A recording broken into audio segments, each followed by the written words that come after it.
Okay, and now I'm going to show you a really tough exercise for alternate picking. So when I got really heavily into alternate picking and decided, okay, I'm going to become Paul Gilbert, which I never really succeeded at. I was doing all those kind of standard scalar exercises, you know,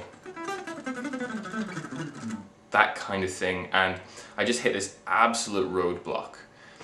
So instead of just grinding away at the same old ones, I started looking at my picking. I was like, well, to be honest, I don't ever need to play scales faster than that. I think it's, you know, unless you want to get that kind of rusty cooley one liquid line sound, it's not really that useful.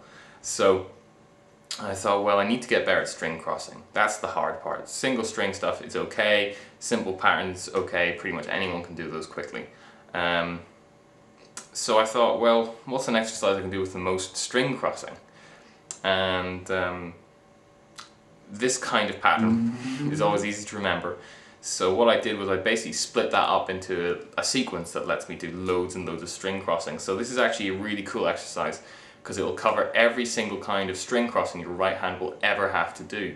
So put it plainly, if you can pick this at a certain speed, you can pick pretty much anything at that speed. And I'm going to show you the horrible monster version after this.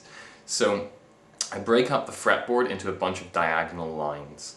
So if we take the low E string, and we play the 8th fret, then next two notes are going to be the 9th fret of the low E and the 8th fret of the A.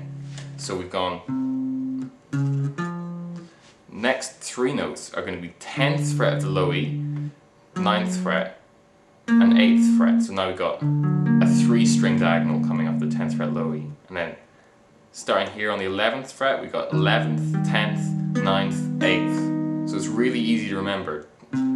Start on the 8th fret, diagonal, diagonal, diagonal. And then I pick that through as single notes. So I go. And even though it sounds nasty, there's something addictive about this exercise. Every single person I've ever shown it to has then spent ages practicing it. And it just is addictive, so do give it a go. And you do cover every single kind of string crossing. So you've got single string, inside, inside, inside, outside, outside, string skip, outside, inside, outside. So it's a really effective one for string crossing. Only the first two notes are on the same string, and then I'm going to show you how to come back down again. So if we start on the G string, 11th fret, and we're going to go opposite diagonals now. So start on the 11th fret G string, then it's 10th fret G, 11th fret D, then 9th G, 10th D, 11th fret A, and then 8, 9, 10, 11. So it's just opposite diagonals. We're going to go and then play through those as single notes. And it's really, really hard. And if you connect those two together, I'm going to screw this up. Success! Okay. So that's the first version of it. Strongly recommend you practice that. Oh god, someone's working outside. Okay.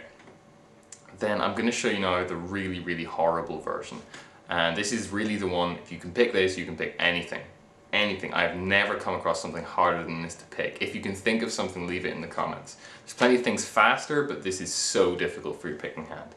Basically what I did was, after I got kind of good at that first one, I could get up to like 100 BPM, which felt insanely hard. What I did was, I just said, well, I need to practice string skips more. I'm okay at these ones. So I just skipped everything from the A string and everything from the B string, and I ended up only using the low E, D string, G string, and high E. So it's the same patterns, but with two ghost strings, kind of.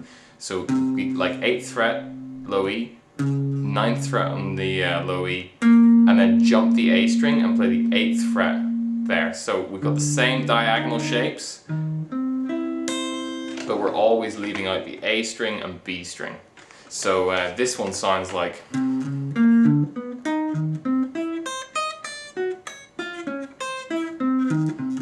and it's insanely hard. Okay, it's fluffed it a little bit there, so I need to get back on the practice regime. But honestly, if you can pick this, you can pick anything.